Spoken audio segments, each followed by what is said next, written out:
I was just talking to someone about this the other day because it was raining.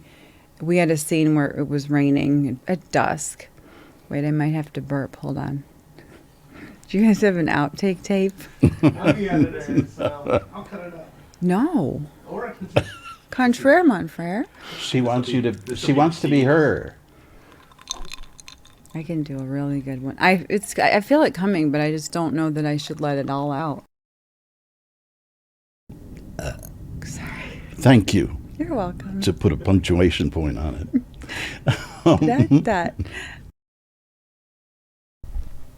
That I never wanted to do it again. Okay. That I wanted to be fired from it. And ironically, I got pregnant with Liam. Is that tissue for me? Thank you. I got pregnant.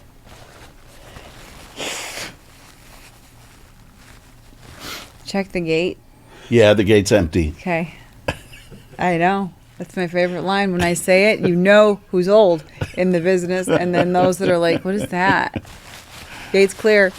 It's my favorite. That's one of my talents. Coming up with humdingers like that. Wait, what did you just ask me again? Oh, God. I know. If you didn't take so long to answer a question. Shut up, Steve. What did you learn from Young and the Restless? Oh, nothing.